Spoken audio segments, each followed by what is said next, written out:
That one's definitely on. All right. Okay, that's what I wanted to know. Good afternoon. I welcome everybody to this meeting of the Community Development Board, called to order on 1 p.m. at May 20th. Welcome, everyone. Please join me and stand for the Pledge of Allegiance. I pledge allegiance to the flag of the United States of America and to the republic for which it stands, one nation, under God, indivisible, with liberty and justice for all. This board consists of 7 members and 1 alternate who are appointed by the City Council and serve voluntarily. I am Michael Boutsikas, and I will ask the other members and the staff to introduce themselves, beginning on my left. Aubrey Hodricourt. Mike Mastrosario. Jay Daigneault, attorney for the board. Matthew Minich, Assistant City Attorney. Ted Kozak, Planning and Development. Lauren Matzke, Planning and Development. Diane Antonelli. Michelle Chenault. Kurt Heinrichs. Thank you. Please remember to turn off your cell phones so that they do not become a distraction during the meeting. Please also refrain from having conversations in this room so that we might hear all the testimony given today. To ensure a complete record of this board's actions, we ask that each individual wishing to speak, including the applicant, speak into the microphone at the podium in front of me. Clearly state your name and spell your last name for the clerk. Now I'll ask all those in attendance today who plan to speak to please rise and be sworn by the clerk.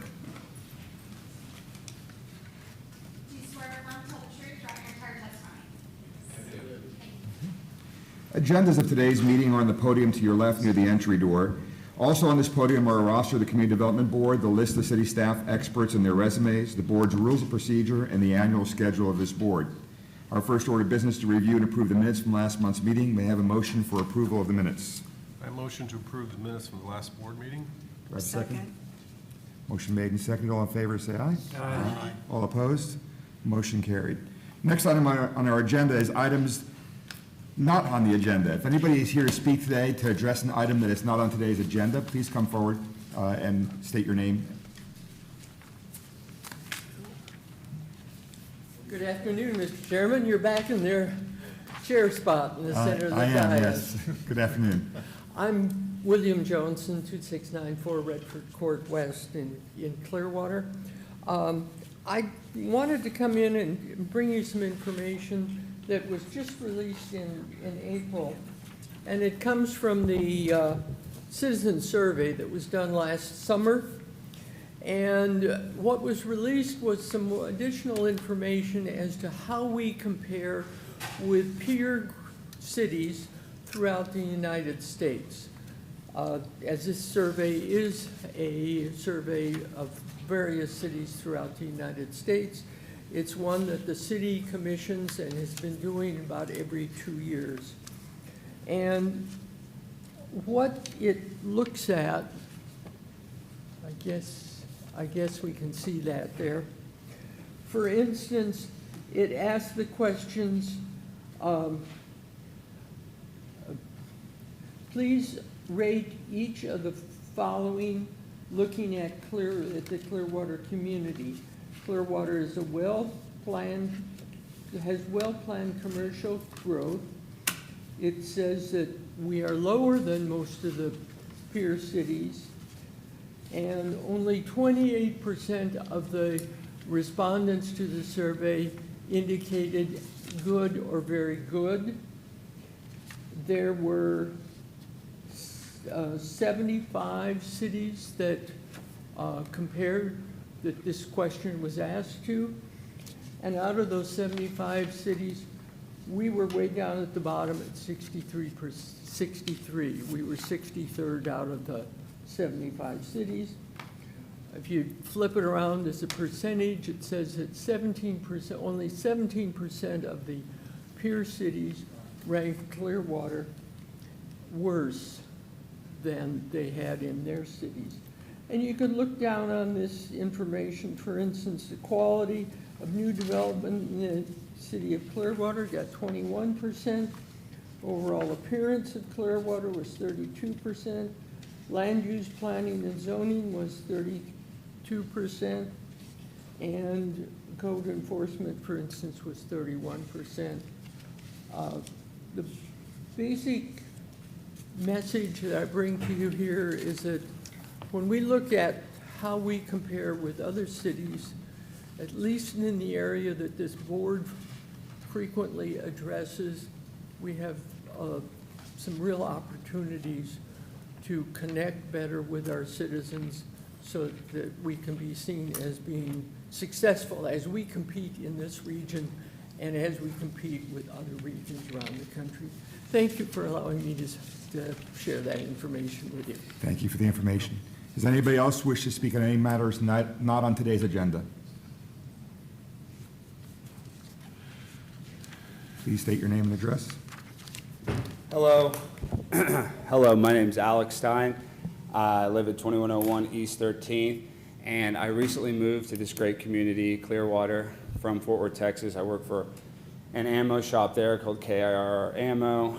I got fired for accidentally selling ammunition to an illegal immigrant, and so my life got turned upside down. I had a good job, moved out here, didn't have a lot of prospects, started cleaning pools, okay? And there's a lot of opportunity in that business here in Clearwater. It's a great place, and I've really enjoyed it. It's very stress-free lifestyle compared to Texas. You know what I mean? It's very nice in Clearwater. I love this community. And I started working at this house, really nice house. I don't want to say the address, near here. And I started cleaning the pool, and I became friends with a woman that was living there in the back house. And they seemed like they were going through something. You know, like they seemed like they were like going through, you know, an emotional tough time. And I started to kind of be there for them.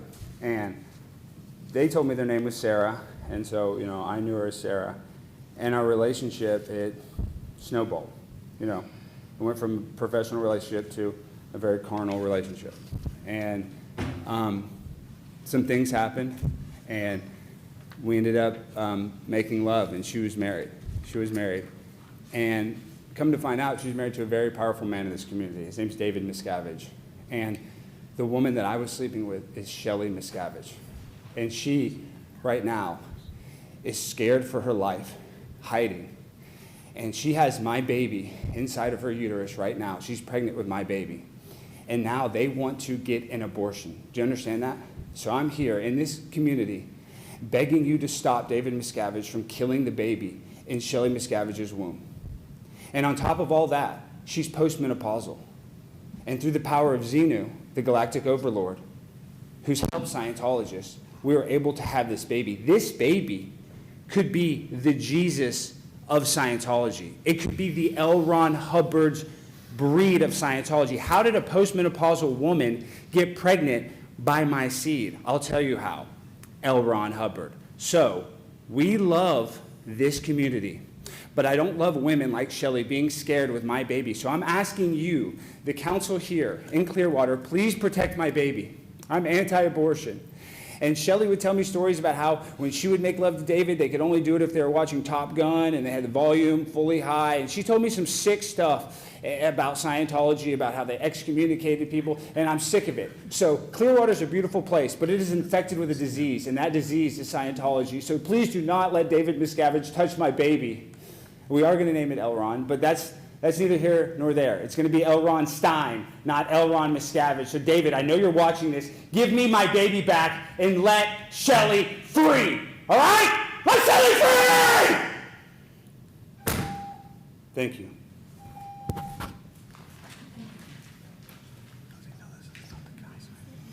Does anyone else have a matter they want to address to the board that's not on today's agenda? My name is Joseph Catalano, and I came to Clearwater about 20 years ago. Wonderful community. I moved here from Chicago. I am the founder and host of Catalano TV. It's a YouTube podcast. I was forced to retire 3 weeks ago because the police refused to get involved. I got people trolling my house, coming to my home. These are internet trolls that paste my photo all over the community. They went and made false records on me, saying that I was a pedophile. They made false documents, putting this all over the internet. And all I'm trying to do is do a good podcast. I've been very successful at it. I wanted to do a lot of things in the community with my podcast. I got a guy named Stutter and John who rips people off and don't even pay me the $50 he owed me. I got to answer to people like Bubba Love Sponge. These are the people that I work for, Bubba Love Sponge. I work for TSN and Shuli Egard, Carl Heberger, WATP Podcast. These are all major podcasts. And these internet trolls, and nobody does nothing about it. They call my wife's phone at 4 o'clock in the morning and tell her on the telephone and leave recordings that they want to physically hurt my wife and hurt my 3-month-old grandbaby by raping them. And nothing's done. Nothing's done. I gave this to the police department, and all the evidence that I gave them got lost. This is crazy. Where does a person like me, who I retired from what I did for 27 years, and I was fortunate enough to retire at a young age, okay? And I'm a very vocal person, and I wanted to do something good with my podcast, which I have, and I'm forced to sit out now because these internet trolls and guys like Stutter and John, and they just destroy everything, and there's nothing to be done about it. And I'm in fear of my life now, and I've never been in fear of anything in my entire life. And I don't know what to do about it. So I plead with this council to start looking at it, and then I got people taking my voice, my photo, and making AI stuff and making millions of dollars with this, and there's no protection for me with this AI, all these AI stuff, for me to, they're using my likeness, and they're making money, I don't get a dollar of this. And I can't even find an attorney that knows anything about this AI stuff. We have to get thinking of the future. I got grandchildren that are wonderful, very smart. Where's our future for our children? You know, I'm 60 years old. We don't know if we're going to be here tomorrow. Nobody knows that. That's a fact. We could not wake up tomorrow. And I want to make a better community for the children of the future. So I implore you guys to start looking into this area of the podcasting and the AI stuff and these trolls that should be put in jail or a mental institution. I want to thank you for hearing me today, and much respect to everybody. God bless you. Anyone else here today would like to address the board on matters not on today's agenda? Good afternoon, everybody. My name is Dagmar Ortiz. I am the president of the Lakeview Association.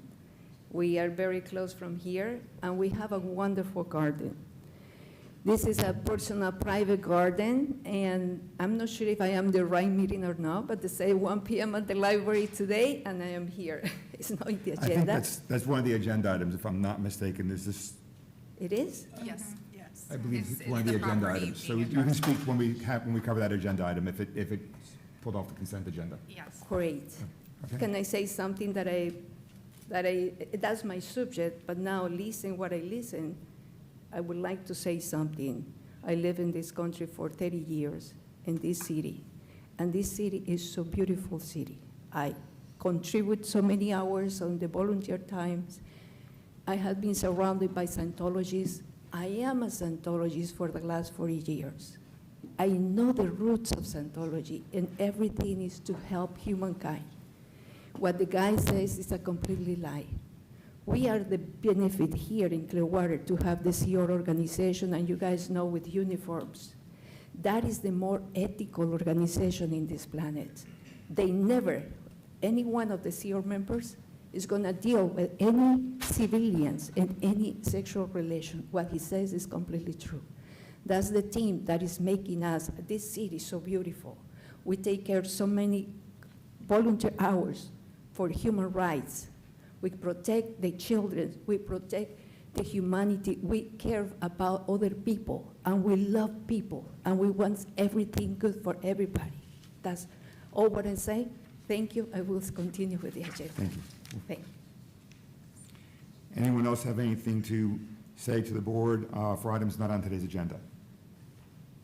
There being none, this board has adopted a consent agenda format, and the consent items are identified as such on the agenda. Consent agenda items are those for which the Planning and Development Department recommends approval. The applicant is in agreement with any proposed conditions, and no written objections to the case have been received to date. Items may be removed from the consent agenda today by a member of the board, a member of the staff, or any person in the audience for questions or objections. I'll read each item on the consent agenda, and if any person wishes to remove this item from the consent agenda, please so state or raise your hand, and we will remove it from the consent agenda. Items removed from the consent agenda will be heard in regular order of the meeting. Items that remain on the consent agenda will be approved with a single vote. On today's agenda, we have two matters on the consent. First is ID number 0357, FLD 2024-04010, flexible development approval to construct a detached dwelling in the commercial district as a comprehensive infill redevelopment project for the property located at 848 Dempsey Street. The building will not exceed 25 feet in height, includes 2 parking spaces, and requested is flexibility to allow the use in the commercial district. Does anybody wish to have this matter removed from the consent agenda? Do you have a couple of you raising your hand back there? If you do, that's fine. We'll note it. We'll remove that item from the consent agenda. Next item on the consent agenda is FLD 2025-03002, flexible development approval to construct a 2-unit resort attached dwelling in the tourist district in the Old Florida Character District of Beach by Design for the property located at 633 Mandalay Avenue. The building will not exceed 65 feet in height and includes 4 parking spaces. Requested is flexibility from setbacks. Does anybody wish to have this matter removed from the consent agenda? Seeing nobody wanting to remove that one, may I have a motion for the one item? I'm sorry, go ahead. Okay. I move to approve case number ID 250360 on today's consent agenda based on the evidence in the record, including the application and the staff report, and hereby adopt the findings of fact and conclusions of law stated in the staff report with conditions of approval as listed. Do I have a second? I'll second it. I want to clarify that motion, just because we're new to having the electronic agendas, so that's the ID number, excuse me, from the electronic The case, agenda. yeah. Okay, yeah. But the application number is FLD 2025-03002. Is that correct, Mr. Heinrich? Yes. Okay. Thank you. All right. Motion made and seconded. Is there any discussion? There being none, all in favor say aye. Aye. All opposed? Motion carries. We'll now move on to our regular agenda. There are 2 types of cases that will be heard today. Well, there's actually 1 type of case to be heard today. I'll outline the procedures for the hearing at the beginning of the respective hearing. All level 2 cases, such as flexible development, are considered quasi-judicial hearings. In a quasi-judicial hearing, the Community Development Board reviews the application, the staff report, correspondence, and all evidence presented today, and makes a final decision subject to appeal. This board has previously qualified all the city staff who will testify as experts in their area of professional training, education, and experience. The list of city staff experts and their resumes are in the handbook on the podium near the entry door. Any other professional who desires to be qualified as an expert witness shall so request at the beginning of the case and present a resume to each board member. The board shall determine whether or not to qualify the person as an expert and in what field of study. At the beginning of each level 2 case, I will ask for anyone who wishes to request party status to come forward and state your reasons. Party status may be granted if the person requesting such status demonstrates that he or she is a substantially affected person. The board will then determine whether or not to grant party status. Then the case will proceed as follows. Request for party status, presentation by planning and development staff, 10 minutes, presentation by the applicant, 10 minutes, presentation by persons with party status, 5 minutes per party maximum. Cross-examination of witnesses by planning and development, cross-examination of witnesses by applicant, and cross-examination of witnesses by persons with party status. Comments by the public, 3 minutes per person. Closing remarks by planning and development staff. Closing remarks by persons granted party status, and closing remarks by the applicant, each of those 3 minutes. Close of the public hearing and discussion and vote by the board. Our level 2 case today is FLD 2024-04010. It's a flexible development approval, as I previously read, to construct a detached dwelling in the commercial district. Yeah, persons with party status. Mr. Chair? Party status. Does anybody in the room wish to seek party status? Please come forward, state your name and reason for requesting party status.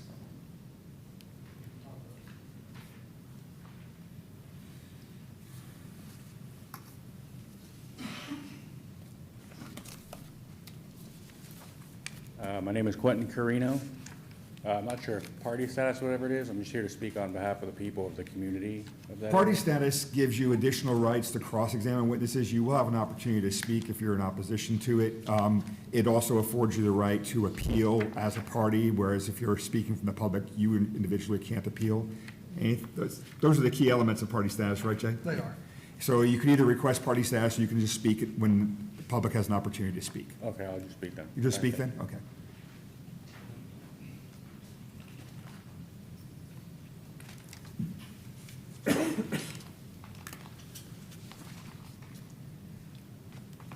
Good afternoon. My name is Kevin Sexton, K-E-V-I-N-S-E-X-T-O-N. I do request party status, and I can address it when it comes up. Okay. Did you receive notice of the meeting? I did. I've been a business owner on Lakeview Road for 25 years. I have a federal firearm license located very close to that, 848 Dempsey, and I'd like to make some comments on it and have party status. Okay, very good. Thank you. Is there a motion for party status? I recommend we approve Mr. Sexton as party status. Do I have a second? I'll second it. All right, any discussion? All in favor, say aye. Aye. All opposed? All right. Mr. Kozak, Thank you. word's all yours. Could get the PowerPoint up. Mr. Chair, at this time I would ask that the board accept Mr. Ted Kozak as an expert witness in general planning, zoning, annexations, land use and rezoning amendments, demographics, site plan analysis, and land development code amendments, comprehensive planning, special area plans and overlay districts, tree rating and assessment / inventory, tree preservation techniques, Florida grades and standards for landscape material and trees, International Society of Arboriculture standards, land development code regarding trees and landscaping, all other matters he's about to testify here on. It's the longest one I've seen in a while. Okay. Do I have a motion to accept him as an expert? I motion to accept Mr. Kozak. Kozak for his expert testimony. Second it. Motion made and seconded. All in favor, say aye. Aye. All opposed? Okay. Proceed. Thank you. That'll be longer than my presentation. The Ted Kozak, Planning and Development. Welcome board here. To repeat what you've already said, this is FLD 2024-04010, 848 Dempsey Street. As we've already read a few times, this is a requested comprehensive infill redevelopment project for the use in the commercial district.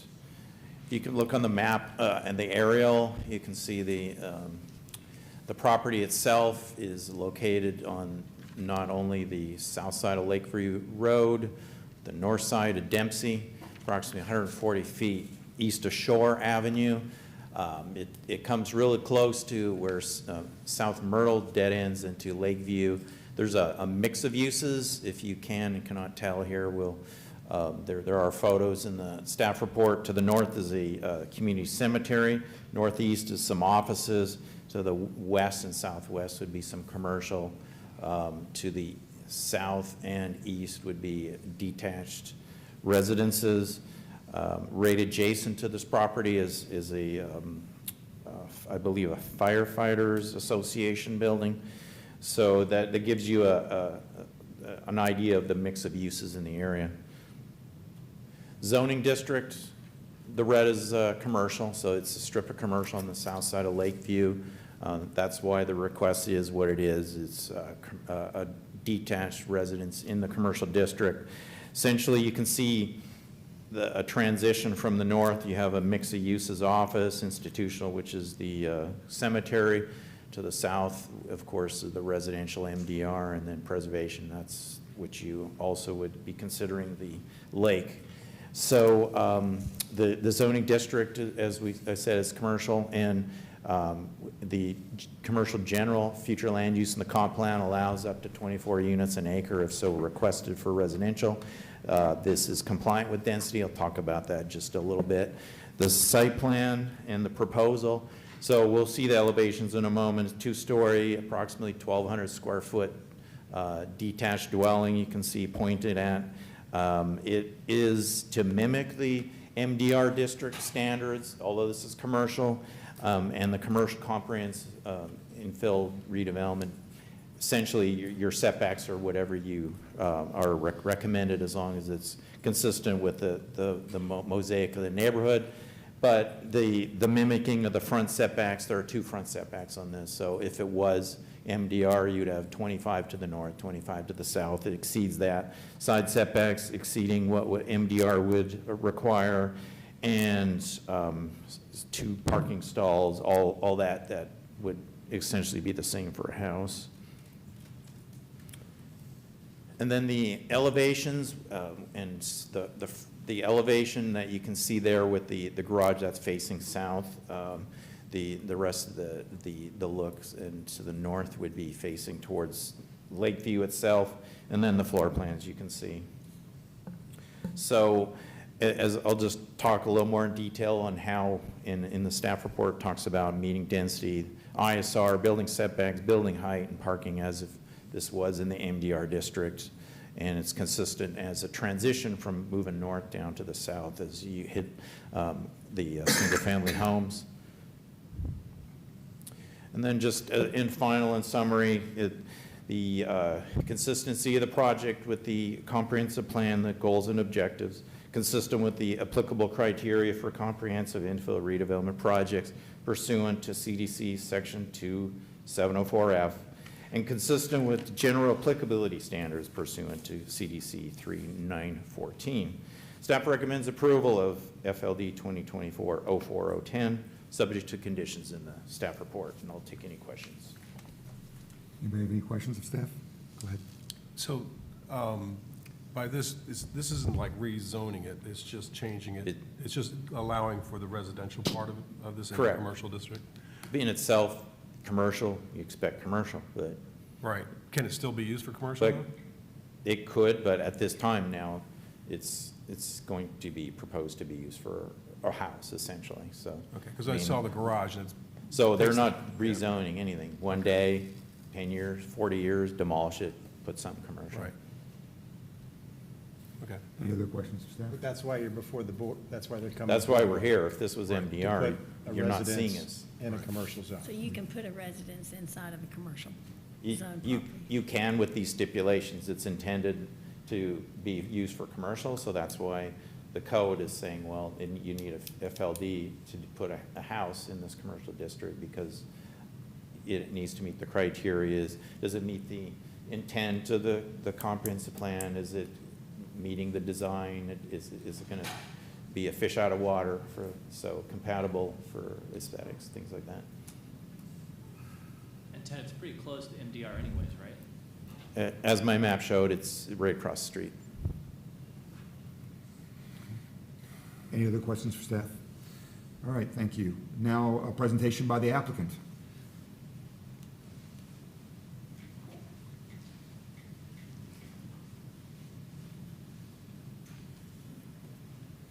This is not the owner, I think this must be the contractor.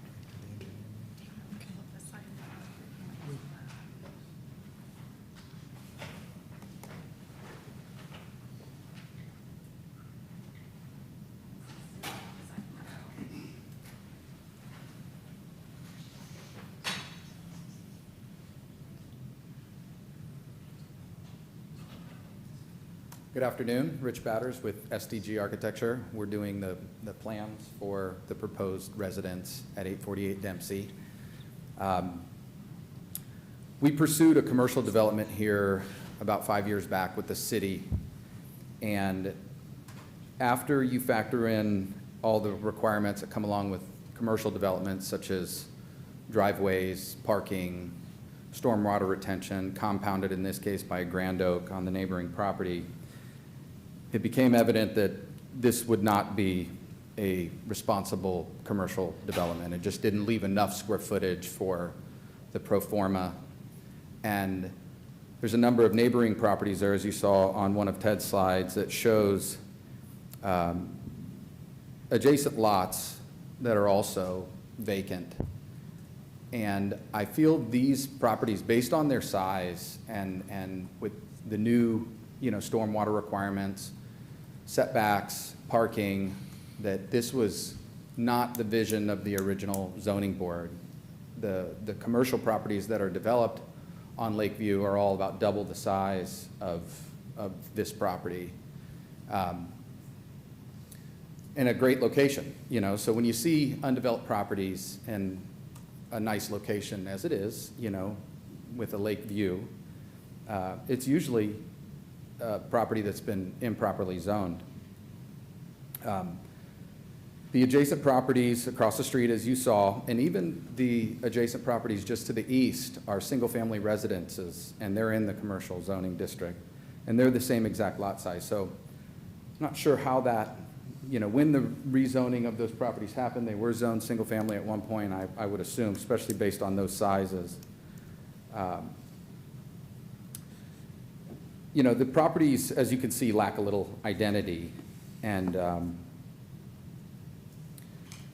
I don't believe any of those properties, the 50-foot wide properties, will ever be commercially developed. It's not going to make sense for any responsible developer to put a commercial building on those with the dual front setbacks. The county also did not want a curb cut on Lakeview. That had to be around on Dempsey. That's going to direct traffic through the neighborhood, the single-family neighborhood there. I want to speak directly to some of the neighbors that I know that are here today, and just say, you know, I'd like to set a precedent out there and see some responsible development there. With the property just sitting idle, the owner tried to do something good with the property. That was the original intent. Was to Sir, I'm gonna ask you to address your comments to the board, if you please. Sure, Address okay. it to the board, Yep. and also you have to be picked up by the microphone as Yep, well. so- okay. The owner attempted to do something good with the property. They couldn't develop it commercially, didn't make sense. The city wouldn't allow a residential unit on the property. So he tried to do something good with the property, and you're going to hear more about this from the others today. He developed it as a community garden with really, really good intentions. I know Matt. Matt's a builder we've done plans for 15 years. He's a good builder, and he's a good person. Charity is not always perfect. You know, I know City of Clearwater has been good to a lot of charities, you know, just in this downtown corridor, and, you know, they don't always go well. It's a challenge, and there's been some challenges at this property, and I think that is the number one reason why it's time to give 848 Dempsey a new identity, you know, and start its next chapter, and hopefully the neighboring properties there. We'd like to set that precedent. This chapter would be a residential chapter and a good neighbor chapter for this property. That's all I got. Thank you. Anybody have any questions of Mr. Batters? Yes. So just so I understand, and I have to agree, I drive by this place every day, so I know that corner really well. And I agree that the zoning, not sure I got that way, but you're probably right, eventually it should try to be, because I don't think you can develop commercially, like I said, it's just too small. Right. My question is, and I think that's kind of what I've heard, is there is a garden, I guess? Is that going away? The garden will go away, yes. So, and this is just going to be a normal residential rental, or maybe not rental, I don't know. Is it? Do you know? Yeah, that's correct. Okay. It'll be used as an income property for the owner. Is there any idea trying, because I, again, drive by there all the time, putting a fence kind of on that side that goes towards Lakeview? Yes, we're considering putting a fence I up. think that would go a long way to try to isolate the property. Yeah, I mean, that's all I got. Thank you. We would agree to that as part of Rich, the permit Rich, condition. does the owner own just this one parcel, or will an additional owner come back later and want to do the same thing on other properties? He owns just this one parcel, but we've had interest from the owners of the adjacent parcels, the smaller ones, that they would be considering pursuing same a thing. residential flex So we would be standard. setting a precedent here for that. Secondly is, well, okay, that's all I have right now. Thank you. So I drove by there, there's a sign that says community garden. What does that entail? The intent of the community garden was to teach low-income parties how to create a home food and vegetable garden. Talking with Matt way back when, you know, as he had this idea, a lot of the community in that area gets their dinner from convenience stores, and he thought by developing community garden, he could teach even, you know, younger population how to garden and create a home garden, and started giving away some of the plants. He would sprout the plants and give them away so they could plant them at home, and then had, food growing on the property that he would give away. This kind of took on a life of its own as it started to grow, because it was a very small garden, and it's grown over the years, and it does currently help people in need. It does. With that said, there has been some issues out there, and a redevelopment of this property would change all of that. That it turns into a residential property at that point in time. Fence, again, I'm happy to make that a condition of the permit drawings. That he would, whether it's a tenant or himself living there, it would be a private home for someone, and not somewhere you'd see people squatting and, spending their time. Vacant lots in general have the nature of doing that, and I think it's time to put forth what is realistic on these properties. That's a single-family residence. Chair, what is the minimum rental requirement? Is this a short-term rental? I know Clearwater's 30-day minimum, but would this be a property that would have short-term rental capabilities? I don't know the answer to that specifically. That'd be addressed to Ms. Matzke. This isn't, make sure I'm on here, yeah, sorry. This is in the commercial district, so short-term rentals would be allowed. And that could, as you know, Rich, open up a whole new can of issues with renters, because we have those complaints constantly with that kind of turnover and issues at a whole nother level, so. Well, that is not his intent, but, Right. he's only the current owner, and we would be satisfied with a rezoning of the property. Why isn't he rezoning? Why, I wonder? In this instance, it's got commercial on either side, and that could be considered spot zoning. So Okay. this is the avenue that we provide for the potential for residential uses within a district. Got it. Within the commercial district specifically. Thank you. Any other questions of the applicant? Thank you. Thank you. We have any presentation now by persons with party status. Mr. Sexton?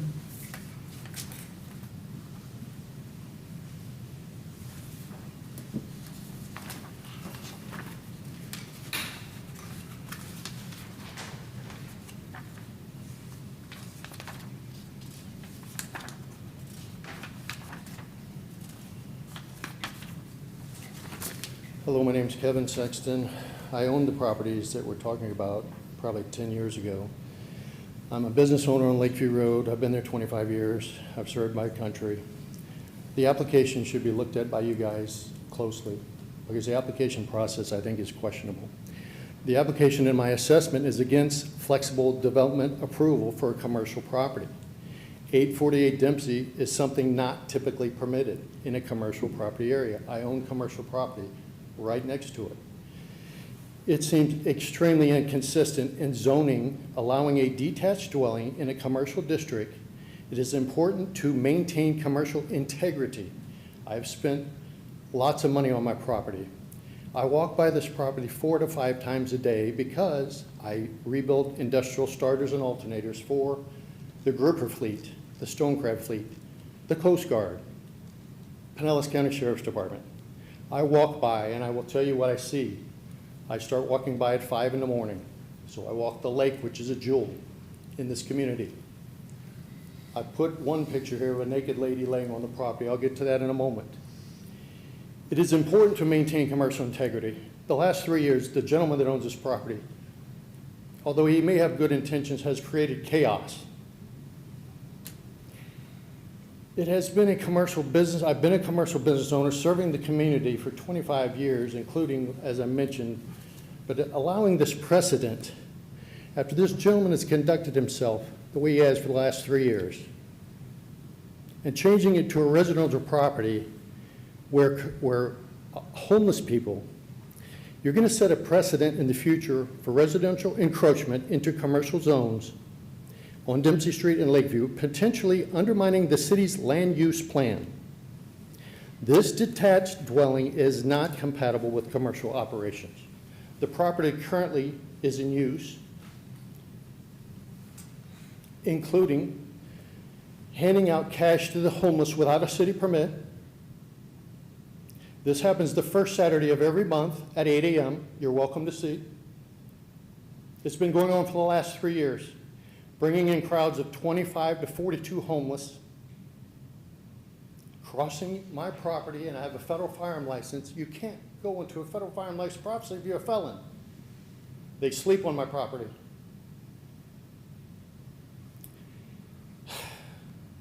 The community garden caretakers are two homeless people, Chip and Johnny.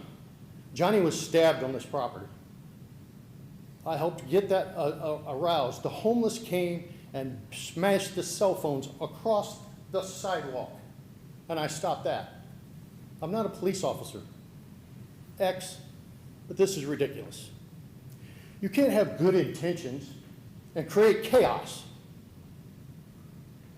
I've got a poly diagram by the police department, by the Clearwater Police Department, I'll get to in a moment also. This property is not professionally trained to handle homeless, and to have them come 35 to 40 at a time and give them $5 to $10 cash. It's illegal, it's not permitted, you don't have a permit for it, and it's been going on for 3 years.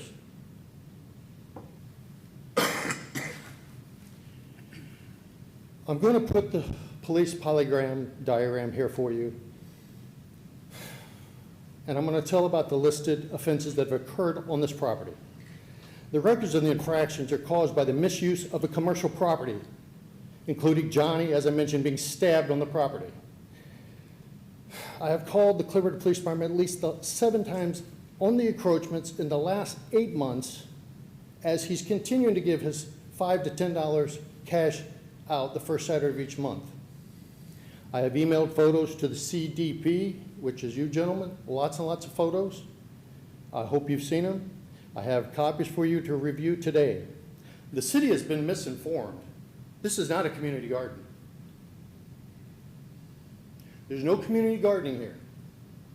There's 2 homeless people here.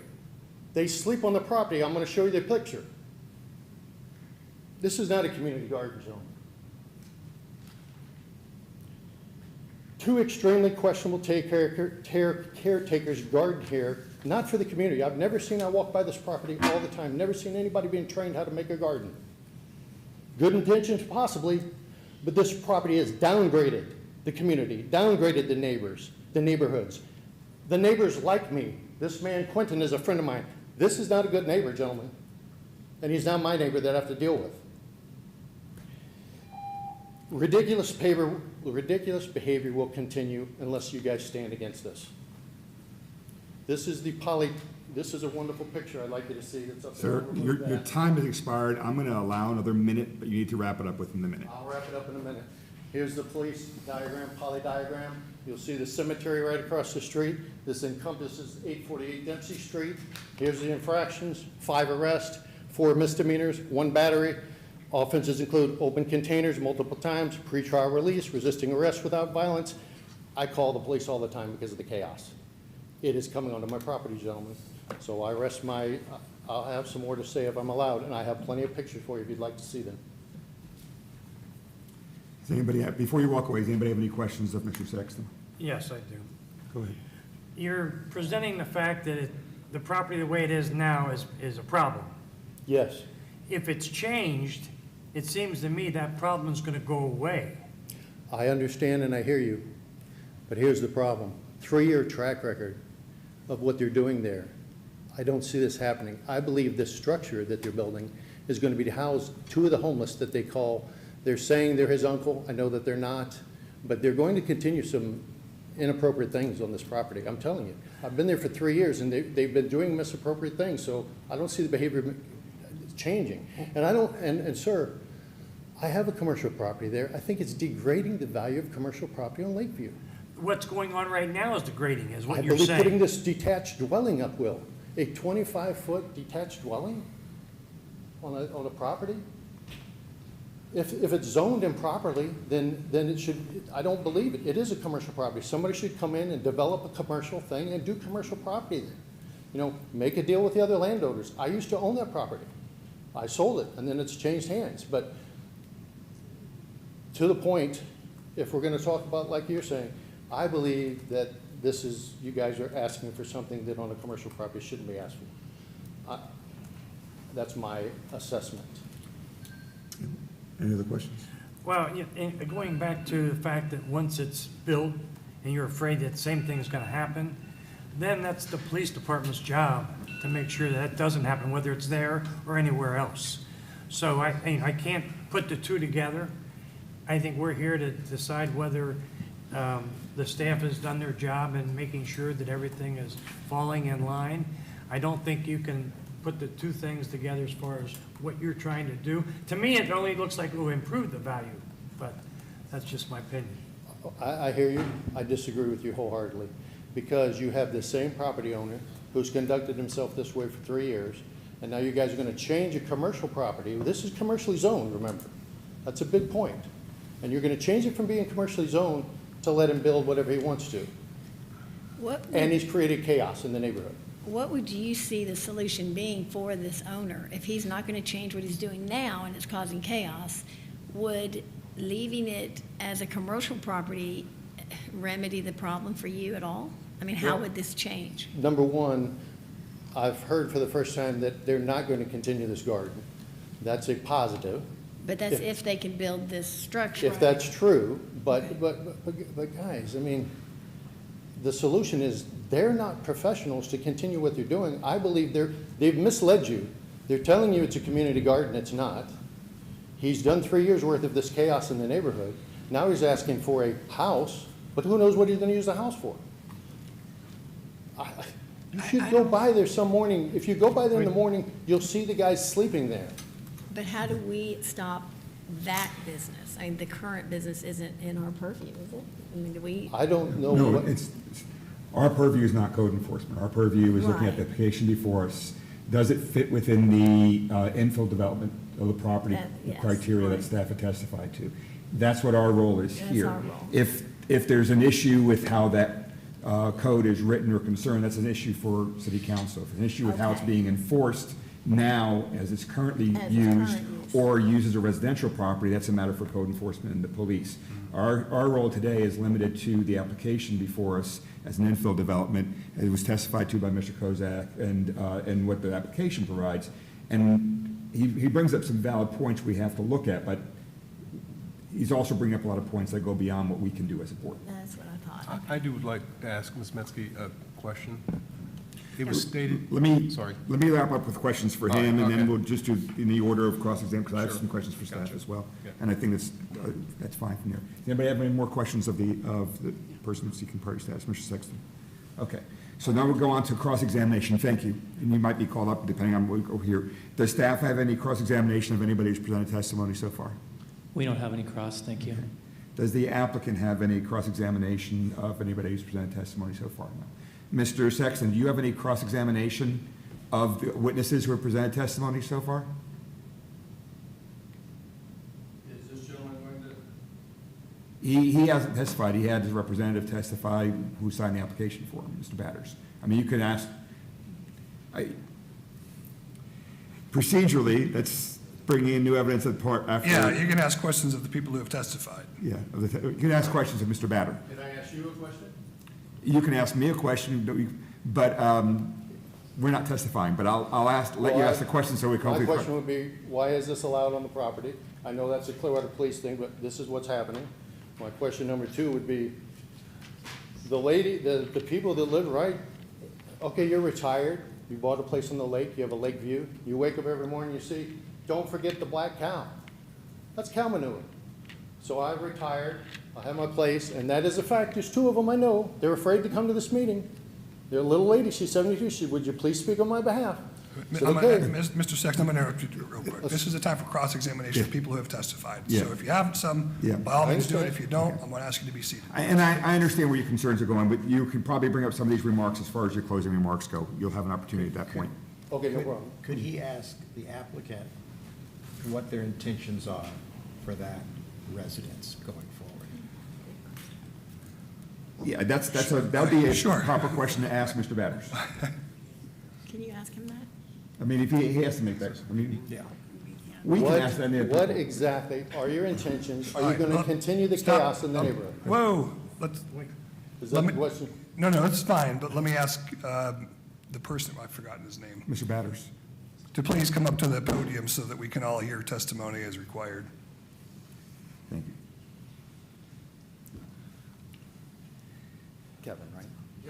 Kevin and I spoke shortly before the first hearing, and in length, and we understand, what has been going on there, and it's gotten worse as of lately, and Matt did acknowledge that, and I said, it's going to be asked, is this a solution to what has been a problem in the neighborhood? He told me yes, and I said, so the garden goes away if we build a single-family house? Say that again? I asked him if the garden goes away if we build a single-family house. They're going to ask you that. And his answer to me was yes, absolutely. It would be an income property for him, even considered using it himself, but the garden goes away if we are approved. Does he have the capability to be a good neighbor? He absolutely does, yes. He's a great neighbor in Ozona. All right. Listen, whether someone has the ability to be a great neighbor is simply not an issue before this It's board. rather subjective. All right? Listen, Sir, you know that I'm not making this up. You know that there's a track record of chaos. Yes or no? listen, I'm going to jump in here because we're getting way off track from what this board is able to do, all right? This board doesn't have the ability to force an owner to divest himself of the property. This board doesn't have the ability to look into the future and see that present problems will be future problems. It needs to confine itself to the evidence that you're presenting today relative to the criteria before the board under the code. So if you have any of that, by all means, please do it and do it now, but we're going to need to move the hearing forward, okay? All right, thank you. So moving on then, now we'll open up the hearing to comments by the public on this matter.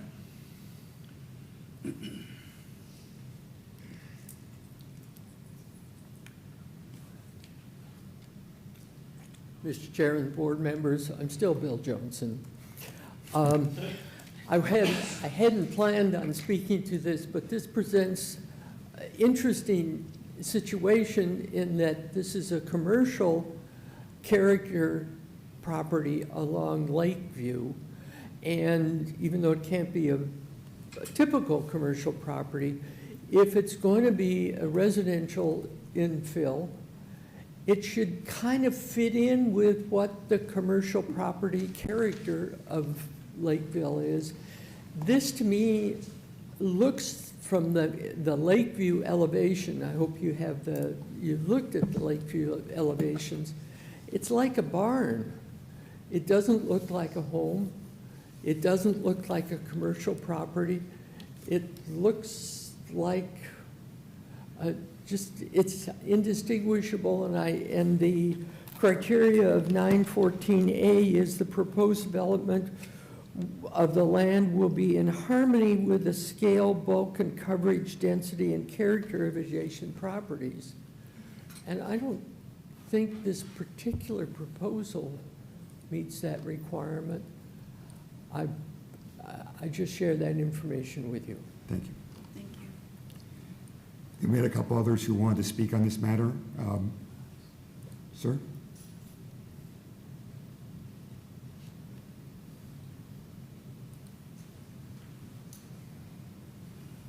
Please state your name again. My name is Quentin Carino, and I'm representing Quirino. And I'm representing the owners of 800, 805, and the two adjacent lots next to it. These are all my family's properties. We've been there for 20 to 30 years. Don't know much about the whole land and what they can or can't build commercially. For us so far, everything about the whole situation has kind of been very wrongly handled from an owner's point or anything else like that. But it also does bring up the point, if we start looking at it, it's a very quiet neighborhood. Honestly, up until the whole track that went around the lake we never locked our doors. It was like you saw one person in the neighborhood, they didn't belong, it was generally like, okay, let's have them checked out, and generally they were up to no good. Now with the lake and everything, obviously it makes it more for the whole community to walk around, be able to enjoy the lake. We enjoy it. We obviously lock our doors now. It's a little less of a quiet, knit community. But now we're talking about a commercial property that they're trying to do as residential. I know that my family's very much worried so about putting a residential because of what it'll actually entail with the track record of A, is it going to be a bunch of short-term rentals? Is it going to be a Section 8 thing where it's like, honestly, maybe the homeless are better than what we're going to get? And then more importantly, it's also one of those, it's all zoned commercial. There used to be houses there, and when the guy had a fire on his house, he was not allowed to rebuild because while owning the house, it was rezoned commercial.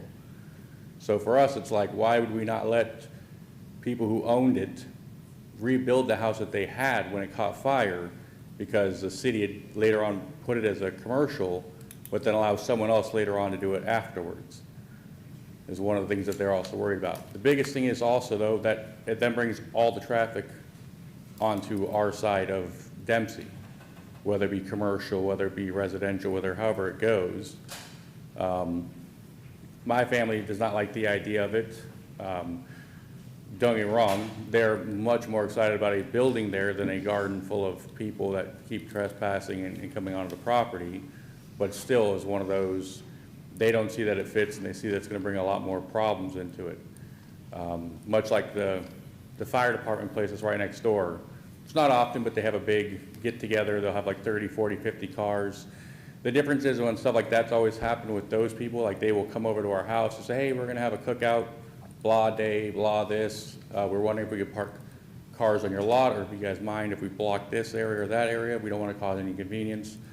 And it's always been a very thing, and it's a very short amount of times that they're doing it. It's not an everyday thing. It's not a this or that. So it's just one of those. I understand part of it is what there is now. Obviously, much as it was stated earlier, it's not really a community garden. It's actually not something that anyone in my family goes to or is willing to go to because of the elements or what's there, but has also raised enough concerns of putting a piece of property there that doesn't really belong there and isn't really what it's supposed to be used for, to make it so that potentially a homeless shelter could be baked there. Thank you. Not a problem. Ma'am, did you want to speak?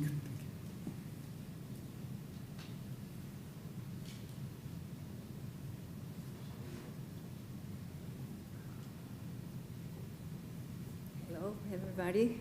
My name is Dagmar Ortiz. Dagmar is D-A-G-M-A-T. Ortiz is O-R-T-I-Z. And I have been in the neighborhood for the last 30 years. I have been as a president of the association for 2 years off, and now going back again as a president. We share a lot of experience with painting the streets and the neighborhood. And I know Mr. Matt 3 years ago when he arrived to the neighborhood. He put his money, he put the amazing ground, he put water, installation, and he started building beds to give it away to people. The beds, and tell them, and the seeds, and the little plants. The idea was you take that, you learn how to grow your plants. And that's an amazing idea. You have to learn how to grow your own plants of good quality, because we need good quality of food to build strong bodies. And the way how he was development, of course, he needs somebody in the property to do that. He was building the beds at the beginning because I got one of his when he started. He says, he's a constructor, I have pieces of wood, I built this, it doesn't cost me anything. He brought some good manure or good land from someplace, and that's how the story started. Seeds, little plants, take a bed, and start growing your own garden. And in the plan of development, then of course, he had the idea then after that to start growing the plants. But somebody needs to be there to grow the plants, some gardener needs to be there to water the plants. And he had volunteers, people that were in the street not doing anything. He started putting putting them, the guys there, and the guys were watering the plants every day, watering the plants, growing plants, and I have seen those guys that are homeless, yes, but they have purpose in life. They have the garden to water every day. They have the plants to garden every day. I love the kale. I go frequently to get the kale leaves because they are organic. They are good quality. And I know so many people in the neighborhood that go and get them. I mean, we go over there to get the plants.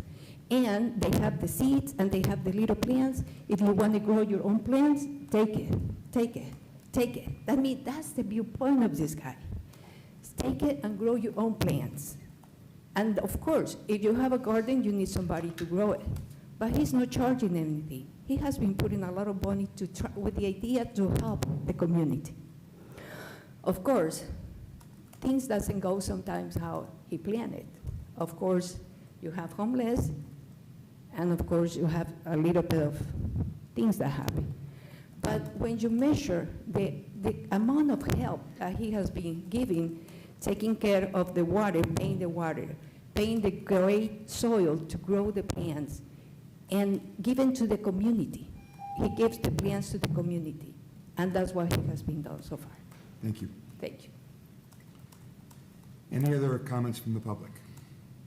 Before we go to closing remarks, I did want to ask a question of staff, whether Ms. Matzke or Mr. Kozak answers it, just so that we're clear on the board when we close public comment and we are weighing these issues. The criteria for a residential infill on commercial property, can you kind of give us a thumbnail sketch of it? And I know it's in the report, but just I'd like it to kind of heard so it helps out. Well, as the code, as we've talked about, is architectural based, so is it meeting the fabric? Is it transitional? Is it, so going through page 4, 5, and 6, the criteria for comprehensive infill, is it consistent with the comp plan? Is it impeding normal and orderly development? Is it adjacent properties substantial detriment as a result of the proposed development, which is a house? So you have houses to the south, you have houses to the east, you have houses to the west. It's a pretty good transition between a busy road to the north and a local street to the south. So in itself, the criteria for comp infill is, staff recommends approval based on that. Okay.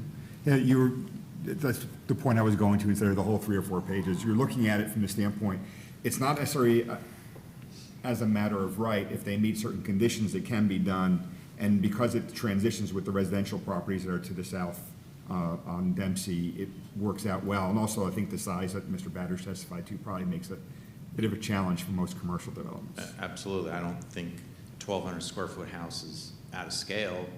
It's pretty, these days, mid-range size of a house. It's not too small, it's not too large. So, but as we know, the codes, whoever, the zoning could have been placed there well over 26 years ago because it's a busy road, but market conditions, that's why we have criteria and the ability to ask for other things if there's other factors. Markets, right now, it's a posted stamp commercial property. Perhaps you have to accumulate other commercial properties to be able to make it more efficient. I've got a question for staff. It looked like, I went out there to visit the site, looked like they had water and power. Do they already have a permit for that site to build something, or? Property's vacant. So the property's vacant, so there wouldn't be services. Normally, you don't get a water and No, power unless you have correct. a permit. Correct. The property's vacant, so there wouldn't be services. So water, I mean, the applicant can answer how they're getting water there. There's buckets, there's a fire association next door, maybe they have the hose. We're speculation. I have a question for staff. So that piece of property, it was stated, I think, in the testimony that he could not, from a code standpoint, put a commercial property there because of the issues, right? So he's kind of, you can't He said it put would a. be difficult. I think he said he Oh, would I'm sorry. responsibly put one there because of the Grand Oak next door and the size constrictions make it Okay, difficult. I thought it was. He didn't say he couldn't. Okay, I thought maybe he was looking at tried to, and you responsibility, I guys think. said no, I don't know. Is that what I think he said difficult. Okay. you have driveway cuts, you have an intersection close So, by. and the other thing too is, looking at the way it's set up, all of those, if it was commercial, all of those accesses would be on Dempsey, not on Lakeview. That's, Because I don't think you're gonna be that's able to perhaps. allow. Yeah, The Mr. code Babish also testified that has- he couldn't get a curb cut on Lakeview. Right, He had to get so a I curb mean, cut none on of Dempsey. those properties could. Because like I said, I go there every day, and you're basically in the corner. That's a, we'd have to know more about I don't know development, if that's because the testimony. commercial, Well, I'm the just trying to intent say is is not if- directing commercial traffic on a residential street. If so it then- stays as commercial, the people across the street could be all of a sudden seeing a bunch of small businesses and all of their driveways be on Dempsey. Well, just so we're clear for the people listening, it's going to stay commercial. The residential use is Right. going to be permitted as an infill development. It's not changing the character of No, the I zoning. understand that. So- And I just- appar- but apparently when you it say was change, if it's, Right. yeah, I just want to make sure we don't But confuse like I that. said, it may be that, you're all of a sudden, you're gonna end up with a bunch of driveways going on Dempsey from commercial places. That's why I'm asking the question. And Wouldn't you apparently it also was have that from residential at this? some point? Is that what, Pardon me? it was residential at some point? I can't speak to that. I did not go back in time Sure. to see, I didn't look at the historic zoning maps, neither Right. did staff. But I can speak to the code that preceded the code that we use now. And it kind of stacked uses. So from lower intensity to higher intensity, anything that was allowed in the lower intensity districts was allowed in the higher intensity. So residential is typically a lower intensity, and then the next district above. I know this from past research. The office district, as an example, allowed residential plus office. And then the next district up in intensity would allow everything else plus. So that's where, we do have a smattering of residential properties that are older maybe and are currently zoned commercial. It could be that they were built under those past standards. Regarding the driveways, that wasn't something that we were involved in, and I would hesitate to guess what would happen one property over either way, because it does change based on the location of all the other intersections in that area. I think you had a question, I'll come back to you. Well, that was my next question, was like, if you play the hand out completely and it's all residential, would all those, like you were alluding to, would that then create a situation where you have 4 or 5 lots feeding onto Dempsey? So is that what we're hoping? Because if the properties are not usable, for the best use of word here, as commercial, it really, he's kind of in a situation where even if he leaves it commercial, I think we're saying that they're gonna be fed onto Dempsey. If we also leave it as residential, they're still gonna be fed onto Dempsey. So, I think you're hitting the nail on the head. The access to the property is going to be off Dempsey regardless of its use. that's what I think. That's what it seems, that seems to be a test, but anyways. Yeah. You had a- Well, he kind of answered the same thing. The gentleman spoke, he said a house was there and burned down, and the city would not let him rebuild as residential. So I was just curious, and now we're here, we're back, how many years later, I don't know. Why was the reasoning not to let it build then? I don't know if that would be relevant for today's hearing, though, as much as anything else, because there could have been factors that we don't have in evidence today, and we wouldn't be able to consider it. I did want to have that just be, I mean, we'll have dialogue on our motion. I just want to make sure we're just asking questions of staff before we got into the closed portion of the meeting, because that opens up a whole different can of worms. So, all right. If there are other questions, then we'll begin with closing remarks by planning and development staff. Any I further? have nothing further to add. Nothing to add? I have Thank you. just a couple quick comments that I would like Go ahead, to Mr. speak Mish. with to the board. I echo what Mr. Boustikis said earlier today. I just want to remind everyone that we're here to weigh this particular application against the requirements and the criteria of the code. We have provided evidence as the city that these criteria have been satisfied, and we haven't really heard anything to the contrary today. So I would just like you all to kind of keep that in mind. Additionally, whether or not there is a community garden out there right now or not is not really relevant to this application. We're only looking at whether or not we think that this particular use is a good fit for the property. So I just wanted to say a brief segment on that. And then one more thing, and this is a minor thing, but I think it is important to some level, as Mr. Sexton indicated during his presentation that he was concerned that property values may fall if this particular use was approved. And I wanted to remind the board that that would be considered expert witness testimony, but that would need to be provided by an expert and not a lay witness, so that is not something that should be considered. So just a couple thoughts for you to think about. Thank you, Ms. Middish. Closing remarks by Mr. Sexton, if you have any.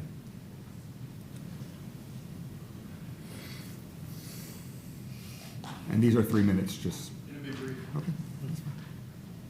Very briefly, we're here because you're asking commercial property to be rezoned. I hear what the attorney's saying, I hear what you guys are saying. I do disagree. I think it should remain commercial property. What he's attempting to do does not fit a commercially zoned, what's trying to be done on commercial property. And if he wants to do something different, he'd have to buy the other properties or something, but what's happening there is chaos. I can assure you that that testimony is factual. And I know you said, gentlemen, you've been there a lot. I walk by there every day, and I've been sucked into the chaos. So I'm against it.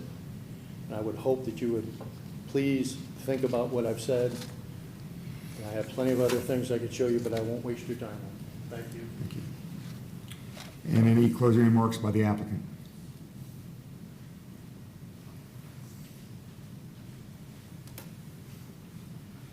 I just wanted to respond to the bulk character and scale, the gentleman that spoke earlier. We're contending with a large grand oak, a 45-inch grand oak out there with about a 20-foot protective radius on it.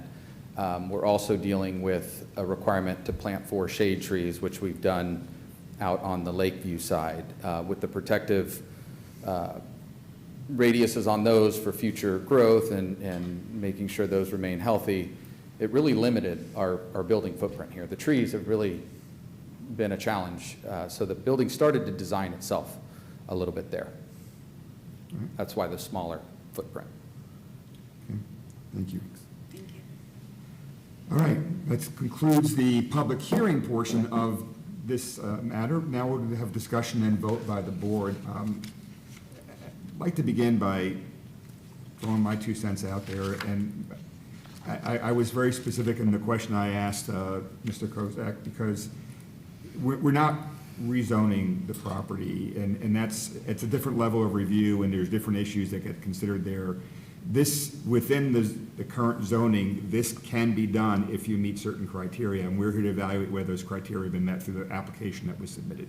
And that's the limited role of what we do. In the same token, I hear about the chaos. I understand the chaos. I'm not going to dispute any of that. And it sounds like it's currently a horrendous situation. But I'm trying to weigh whether a change or status quo makes sense. And if the change meets the criteria, is there anything that I've heard that says we can't approve this? And I really haven't heard anything that says that it wouldn't be right for us to approve it from that perspective. Those are my 2 cents. Anyone else have any feedback from the board before we have our motion and our vote? Would a fence, I suggested a fence to try to isolate the property, would that be something we could ask be done? As an additional condition? We could have that as a condition of approval. And he mentioned that they would look into that. Yeah. So we can make it a condition of approval, and he'd have to do it with whatever the code allows, and to the extent the code allows it, that would be a condition that would have to be on his final plans. So what are you trying to accomplish with the fence? It's just to isolate the property, because people can come off the street right there, the sidewalks, and, that kind of thing. I was just thinking if it would help the residences. Well, my one thought is, he said the owner told him he's not going to have the community garden. No, I understand. But we didn't ask him, is he going to continue to do the Saturday morning handouts? Right. And then that would keep the people inside if he's going to do that? Is that what? I guess if that's what's going on, but I don't think that's a different thing that the neighborhood would address, I would think. But I was just saying to isolate the property from just anybody walking from Lakeview or whatever, that kind of thing. And that way, the residences there can see what's coming and going, and, that kind of thing. I'm actually going, before you, I'm going the opposite direction of what you're saying with the fence. I'm thinking there are habits that have been formed over the past 3 years there, and if they don't have the same access they had before, the fence might actually be beneficial. So I don't know. I know. I don't know the answer to the question, but. Property to get there. Go ahead. Is it in our purview to restrict or to limit, or how do you know what someone's going to use the property for? And I say that because they could turn this quickly into a homeless shelter or a short-term rental situation for Yeah, homeless. I don't want to interrupt you, No, but you have the please. ability to do that. We don't have the ability to do that, No. okay. Just That same thing is true of virtually every property in the city. Once the structure is built, then if the person wants to make a particular use out of the structure, as long as they can meet whatever permitting and licensing requirements are met, they can do so. Okay. And with this property being in the commercial zone, because it's not being rezoned, it opens up a broad range of things. But we can't put a restriction on that. It's not But that goes enforced. for any commercial Goes for any building that would have been commercial, put in. correct. So If there are activities occurring on the property that are thereafter inconsistent with the city's code, then the city Right. Inconsistent with the enforce. code enforcement, if they're illegal, cities. Right. clear And the up fact that it's a requirement. residential property, it kind of does change that use ability, or not? No. No? I don't Okay. think it Not, does. not, Okay. not, I don't think not it change. Okay. Any other comments, or does anybody have a motion? I don't want to cut anybody off, so if anybody wants to discuss it first more. Otherwise, I'll look for a motion, and whether we want to consider that additional condition is up to you all. So should I put that in the motion? That would be, if you want to add a condition, it would have to be part of the motion. Okay. Well, I make a motion to approve case number FLD 2024-04010, based on the evidence and testimony presented in the application, the staff reported today's hearing, and hereby adopt the findings of fact and conclusions of law stated in the staff report with conditions of approval as listed, which would be, the board has requested that the property be fenced in, and it would need to be per city code requirements and meet their criteria. And I think we asked that earlier, and you guys were agreeable with that. Thank you. Details Do for I- you, Lauren? Yeah, let our record reflect that our applicant has consented to the addition of a condition for code-compliant fence property. Any specific height, because that's very Whatever the loose. city is. What are we talking, can we clarify what you're looking for here? doesn't the city Because have? code compliant is it 3 foot, 4 foot, 6 foot, how high? 6-foot opaque? What's the zoning district require? What's Yeah, the- we just want It's to. double It- frontage lawn. Because it's a collector street, Lakeview is a collector street, it does allow up to 6 feet. And because it's commercially zoned, it also allows Right. up to 6 feet. And then the question would be, would you like it to be opaque or picket style, even at that height? Let me do this. Do I have a second on the motion first? I'll second it. All right, so now let's have a discussion and get some clarification on that, and we can amend it and Okay. get it part of it. That way we kind of following the process. Yeah. So the staff is inquiring from the standpoint of conditions, so that way they've got guidance. What do we want? And it can be up to 6 foot. We could obviously say lower if we wanted to, and it Except could be the front. opaque or not opaque. Except the front facing the south. So let's say code compliant, 6 feet where allowed, to Right, paraphrase? Right, I should, well, because it's the commercial district, there is allowed to be a 6-foot fence in the front, also not necessarily along But then a it's- collector, so we're kind of dealing with two different fronts. Yeah. Along the collector street, it can be 6 feet, and it can be either opaque or non-opaque. It's required to have a gate. And if it's 6 feet, then there's required landscaping as well. Because with a 6-foot fence, there's landscaping required, 3 feet of landscaping, that would need to be part of that. On the outside of the Along the fence? Dempsey side, front, I should make sure I'm clear, on the Dempsey front, because it's zoned commercial, you're also allowed to have up to a 6-foot fence, but it has to be it has to be picket style or masonry columns and grill work, or it can be lower. I think what you're specifically talking about is the Lakeview front. So in that regard, maybe the motion could be modified to specifically address the Lakeview frontage. But it and also the- needs and to the- return back Yeah. towards Dempsey, right? Yeah, so if we get more clarification on that, that would be helpful. Because to the south, if we're looking for consistency, having a 6-foot front fence on Dempsey all the way to the property line perhaps is. Can you put Yeah, that let's map look- up again, that map of the property? So while we do that, the issue becomes, and forget about the motion for a moment. And this is just so we can get clarity and tweak our motion accordingly, but they could apply right now for a fence around the entire property without us requiring. Like as part of Right. part of the development, yes, they Right. could apply for a fence. So if we put a condition, and I'm just wanting to kind of think this through, I like the idea of the condition, but are we biting off more than we can chew, or that we should be biting off at the end of the day? You're looking at, what are we looking for on the Lakeview side? What are we looking for? Can we restrict them for not having a fence or having a certain type of fence on the Dempsey side? We have a lot of factors going on with a fence for one particular piece of property. That's more than we typically add in the way of conditions. I'm not saying that we can't do it, but we need to make sure that we're clear that if we do a blanket. I was only thinking 3 sides. I understand, but if we do a blanket statement, then we have a bigger issue than we have otherwise, because. Right. I mean, you can't say a minimum of 3 sides, and then, 6-foot fence, minimum of 3 sides. Picket style? I also think that now, as we're talking through this, you put a fence there, you're not gonna be able to see what's going on in there. If there is a problem, and the police aren't gonna be able to see Well, what's that's going why on I said in 3 there. sides. Yeah, but still, you'd have to be on Dempsey to look in, and you wouldn't be able to see behind the house. All right, okay. That's where the issues Sure. come in. I mean, Well, then it could be the- So, I don't- from a discussion standpoint, if we're gonna do anything at all in terms of a fence, I would say, my gut feeling from where this conversation has led to is that we would be requiring fences on the northeast and west, but it'd have to all be picket style, so it wouldn't Right. be fully enclosed. Okay. If we can do that as a condition, Jay, is that a permissible? Permissible under the code? That would be permissible with the code to include any code-required landscaping.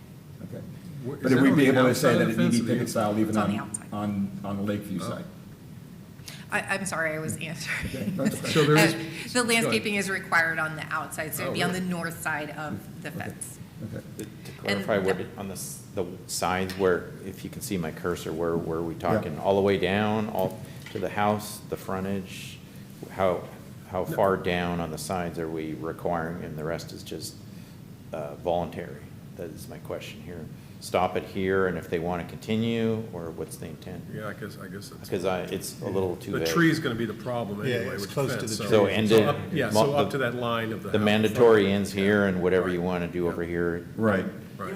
So we would look for mandatory fencing along the north 50 feet of the east and west boundaries and along the north boundary that was not opaque. So You could see through it. 100 That feet would be minus the south portion thereof. Because the property's 100 feet, where the house is, you got 50 Right. feet gets you to the house line. Right. More or less. Up to 50 feet south of Lakeview. Yeah. Does that Well, make for sense? what it's worth, that's the sides, Yeah. and then anything south of the house itself becomes the front again. Becomes- So, yeah. in true code terms, we can Okay. use side and Okay. So and the the north front. side and rear fences that intersect with Lakeview would be fenced 6 foot, but you have to be able to see through it. With bushes, That would be the, bushes in front is of that it. acceptable to you as, for the motion? Yes. Is that acceptable to, who made the second? Let's make sure our clerk understands. So we have a good record. Nicole's sitting there saying, what? I'm gonna ask the chair to repeat. Right there, shrubs. So the motion is to approve it with our standard language, adopting the facts and conclusions of law and adding the additional condition that that they include a fence along the east, north, and west boundaries from the house to the rear of the property that you can see through. Opaque, picket-style fence or non-opaque would be the right 6 foot term, high. correct? Non-opaque. And that's the motion. Well, When you 6 foot say high. 6 foot high, I'm sorry, 6 foot high. Mr. Bootskis, when you say from the house, do you mean like from like the back front wall of of the the house, house. or like from The the front of front it of the going From back? from the front wall of the house that faces Dempsey Yeah. Okay. to the rear of the property. Yes. Okay? All right, so. And I'll look at it when you try, I'll tweak it.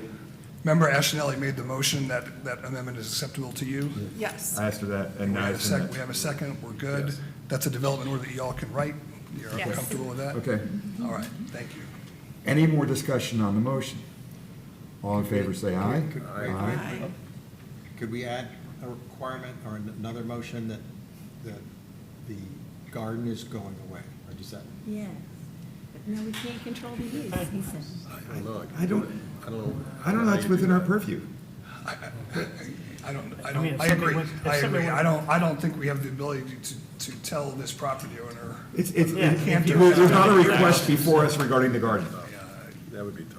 I mean, anybody, I mean, I like. I don't know that's more of a code enforcement thing, or it's Yeah. more of a city police department thing. It's something that, It's not a matter of the property's development, yeah. right, which is what area The application didn't have anything to do with the garden. And If we're it was a we're looking today at the residential, application. probably That's, I like the idea, but I just don't know that we could do it, and I'd rather not put a motion out there that could be taken apart. All right, all in favor, say aye. Aye. All opposed? Nay. One no. Thank you. And that concludes that matter. Next item on our agenda for today is director's report. Anything? I don't have anything today, thank you. Other than wishing everyone, I guess, a happy Memorial Day. Happy Memorial Day as well, to the rest of the staff. Anything from board members to be heard? Any board members have anything they'd like to add before we wrap up for today? There being none, then we are adjourned. Thank you, everyone. Two items, though. Those were